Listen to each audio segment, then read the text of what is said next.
Turminha, agora vamos fazer a leitura do segundo capítulo, que é Novas Migrações, tá? Missão Artística Francesa. E aí, a gente viu o período joanino, né, toda a história, e agora a gente vai ver a Missão Artística Francesa. Então, como vocês estão aí lembrados, né, que a corte portuguesa, ela veio para o Brasil, né, fugindo assim de Napoleão Bonaparte, porque Napoleão ele pediu para que os países europeus pudessem não comercializar mais com os ingleses, mas aí a gente sabe que o país de Portugal, eles dependiam muito do comércio inglês. E aí eles continuaram comercializando com esse país e foi quando Napoleão declarou guerra, tá, para Portugal. E aí vocês sabem que Dom João ele veio aqui para o Brasil junto com sua família e alguns membros da corte. Então, Dom João, quando ele chegou aqui no Brasil, ele investiu muito na cultura com a construção de teatros e biblioteca nacional e também o Jardim Botânico, que a gente viu isso no capítulo 1. Ele queria tornar o Rio de Janeiro um lugar elegante, adequado para a presença de nobres portugueses. Dom João, ele financiou a vinda de vários pintores e arquitetos, escritores e músicos para o Brasil no ano de 1816. Como a maioria deles era de origem francesa, a vinda desses artistas ficou conhecido como Missão Artística Francesa, certo? Esses artistas eles vieram para retratar cenas da corte portuguesa, do cotidiano e dos habitantes e das paisagens brasileiras. Muitos deles viajaram por diversas regiões do Brasil, permanecendo aqui por vários anos. E um deles é o membro mais famoso da missão artística, que foi Jean Baptiste Debret. Baptiste Debret. Ele veio ao Brasil com 48 anos de idade e viveu aqui por 15 anos. Debret foi professor da Academia Brasileira de Belas Artes e produziu um livro de pinturas de cenas cotidianas do Brasil. Por meio dele, conhecemos roupas, costumes e espaço no Brasil nos anos de 1800, certo? E aí vamos lá na nova tecnologia aqui no Brasil. Durante o período joanino, houve aí uma grande modernização do Brasil. Antes, não se podia imprimir jornais, livros nem panfletos no Brasil. Todos esses produtos, eles deveriam ser trazidos de Portugal. Mas com a chegada de Dom João, né, inaugurou a impressão régia. Essa editora produziu o primeiro jornal do comércio que foi chamado de Gazeta do Rio de Janeiro. Esse jornal só se publicavam notícias favoráveis ao Brasil, ao governo que era Dom João, tá? E atualmente algumas impressoras estão ligadas com o computador, não é verdade? E que imprimem muitas páginas em segundos. Contudo, antigamente não havia impressoras, né? Com os computadores e nem luz elétrica, muito menos luz elétrica. Você sabia como eram os jornais? E aí vamos lá. A corte portuguesa, ao vir para o Brasil, em 1808, ele trouxe uma máquina, tá? Que fazia impressão de jornais, certo? Ela se chamava impressa móvel e funcionava da seguinte maneira. Havia uma peça para cada letra. Essas peças eram chamadas de tipos e deveriam ser encaixadas uma ao lado da outra. E aí a gente vê mais ou menos como era, né? Em uma forma de madeira ou metal, aqui em cima, tá vendo? Os tipos formavam um carimbo com as palavras. A forma como os tipos eram encaixados na prensa carimbava as folhas de papel. Você consegue imaginar o trabalho como era? Além de ser um trabalho, demorava muito para se escrever um jornal, não é verdade? Mudanças na sociedade, na página 204. Como vimos, tá? Durante o período joanino, houve aí muitas mudanças no Brasil, tanto na política como na tecnologia e da infraestrutura da cidade. Nesse período, porém, também houve grandes mudanças na sociedade brasileira. Você já sabe que os primeiros habitantes que hoje é o Brasil foram os índios. Depois da chegada dos colonizadores portugueses, muitos outros povos indígenas, colonizadores portugueses, muitos outros povos migraram para o Brasil. Os africanos vieram escravizados, ou seja, eles não escolheram viver aqui, vieram à força. Entanto, outros povos vieram por livre e espontânea vontade, porque quiseram mesmo vir para cá, tá?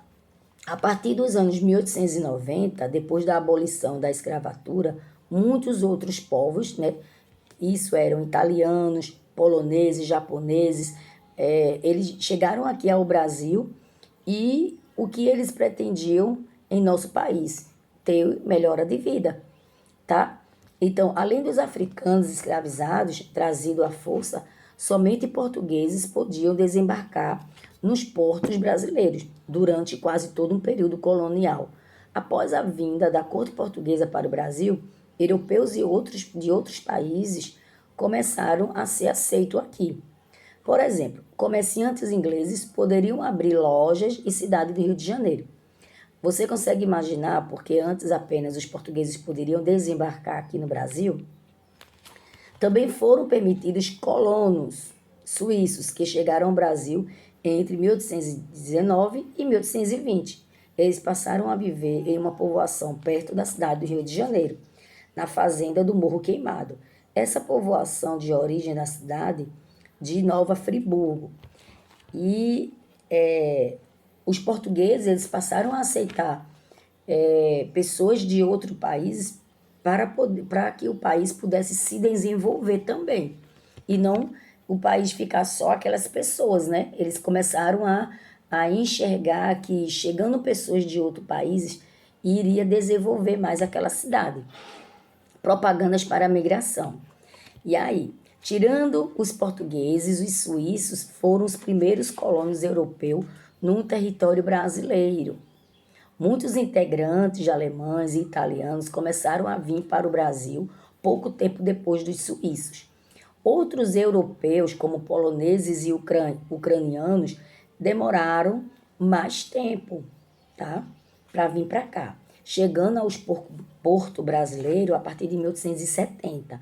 Os primeiros asiáticos desembarcaram no Brasil em 1908, vindo de Japão. Todos esses imigrantes eram camponeses e geralmente fugiam da fome e de conflitos em seus países, buscando melhores condições de vida em outras terras. Muitos pretendiam trabalhar na fazenda de café. Os imigrantes eram atraídos por propagandas, né, às vezes enganosas, que exageravam as maravilhas das Américas. Muitos imigrantes sequer sabiam onde ficava o Brasil e qual idioma era falado aqui. Além disso, os governantes brasileiros prometiam pagar todos os gastos com as viagens, mas nem sempre isso ocorria. Assim, muitos imigrantes já chegavam ao Brasil cheios de dívidas. Olha só. E aí, vocês sabem qual é a diferença entre colonos e brasileiros rurais assalariados? Chegando ao Brasil, as famílias imigrantes da agricultura poderiam se tornar colonos ou trabalhadores rurais assalariados. Qual é a diferença? E aí? Vamos ver o que eram os colonos. Eles eram trazidos pelo governo e passavam a viver principalmente no Rio Grande do Sul, que é em Santa Catarina e no Paraná. Eles recebiam pequenas porções de terras e desabitadas ou habitadas por indígenas e caboclos na fronteira com outros países sul-américa. Os colonos eles deveriam cultivar essas terras, auxiliando a ocupação do território brasileiro. As colônias eram porções de terras muito pequenas. Nelas, normalmente, as famílias colonos faziam todo o trabalho, então não havia empregados. Nas colônias havia criações de animais e eram plantados vários produtos para a alimentação dos colonos.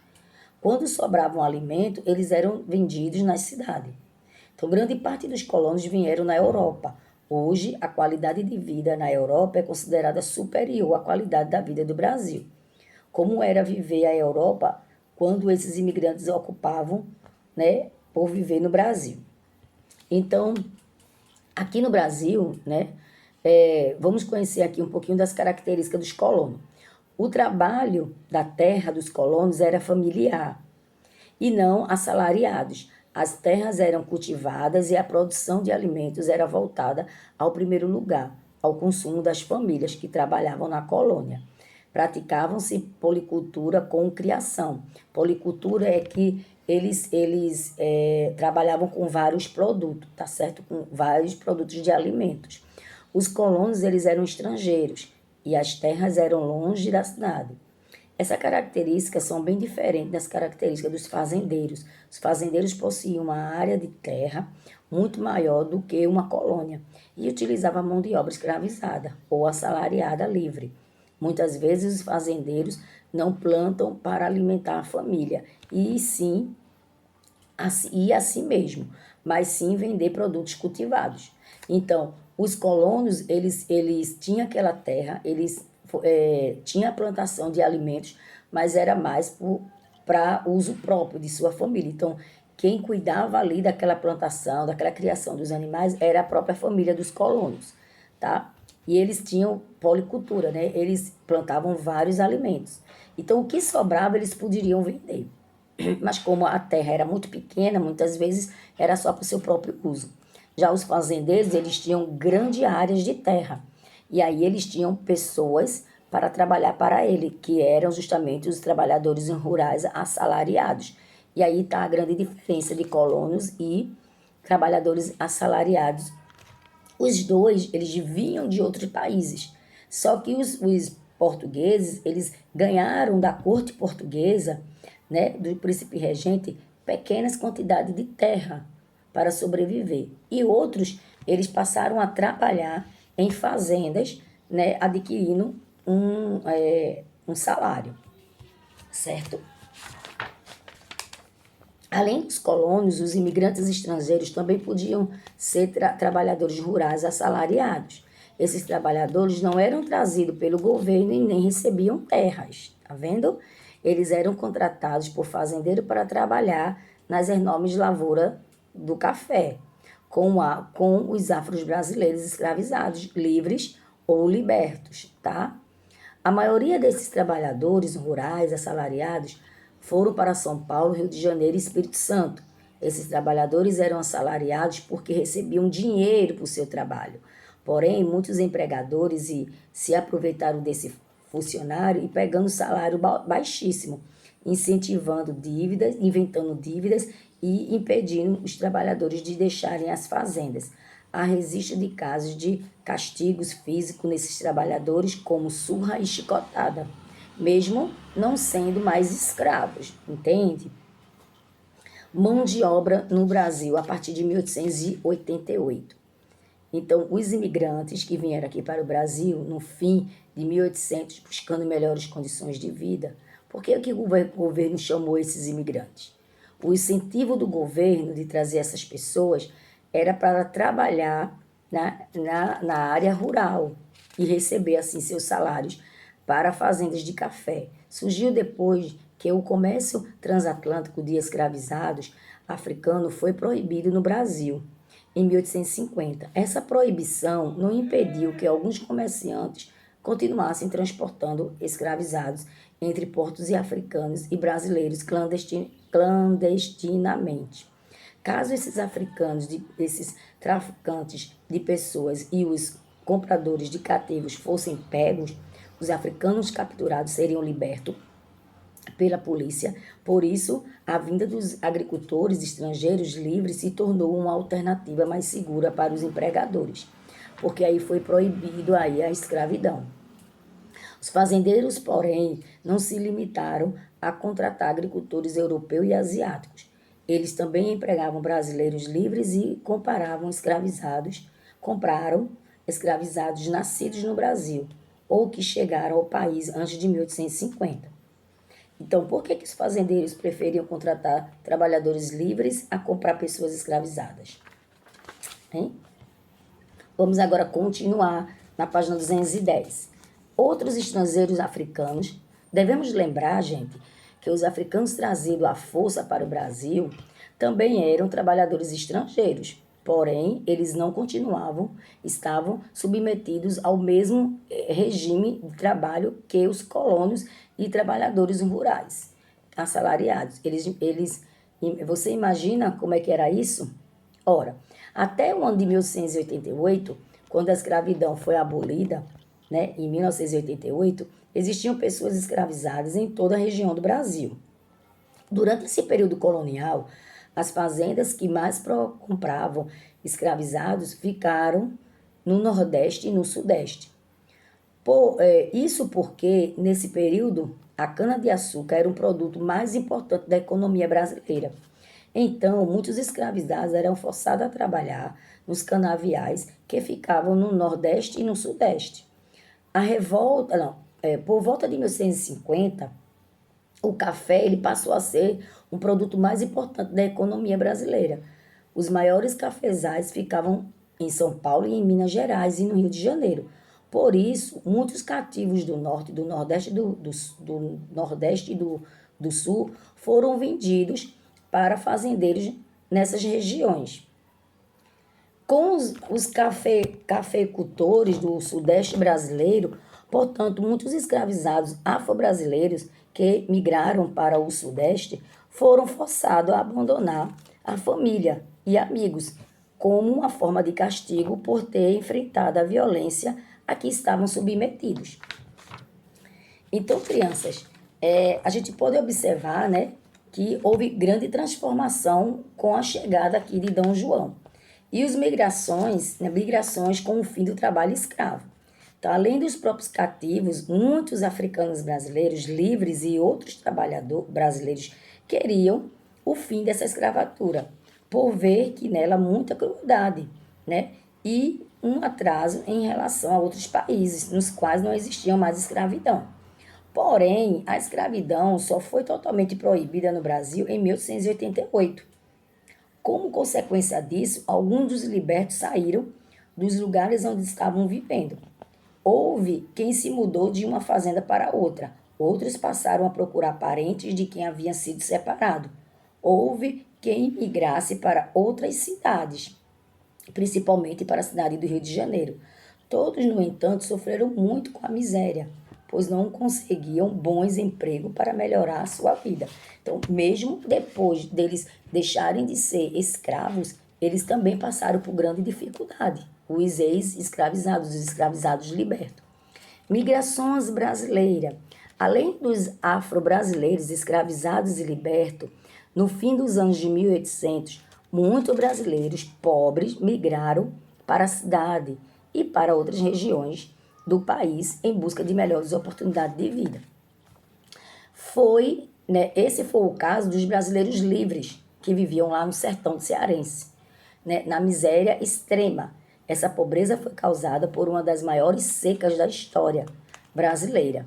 Os rios que atravessaram as terras interior do Ceará haviam secado com a falta de chuva. Então, muitas pessoas e animais morreram de sede. Houve também muita fome pois as plantações secas, né, morreram todos os alimentos, né, todas as plantas dos alimentos. Por isso, os sobreviventes eles fugiram para a capital do Ceará. Aqui é a cidade de Fortaleza. Porém, como não havia espaço para tantas pessoas esfomeadas, doentes e sem trabalho nessa cidade, muitas delas remigraram para a região do Piauí, Maranhão, Pará e Amazonas. No Amazonas e no Pará, os cearenses encontraram trabalho em colônias agrícolas e na construção de obras públicas. Nas colônias, eles cultivaram alimentos para abastecer as cidades de Manaus e Belém. A construção de uma ferrovia no interior da floresta amazônica foi a obra que mais empregou migrantes cearenses. Contudo, tanto os colonos quanto a obra ferrovia fracassaram e os cearenses precisaram migrar novamente. Muitos ficaram vagando sem destino certo, entre a floresta e as cidades, ou foram viver na mata fechada ou no próximo à cidade de Manaus e Belém. e alguns, enfim, retornaram aí para o Ceará. Então, foram muito sofrimento, né, meus amores? E assim, foi uma história que é real, né? Muito boa, muito belíssima, boa de se escutar. E espero que eu tenha ajudado, tá? Nos seus estudos, tá certo?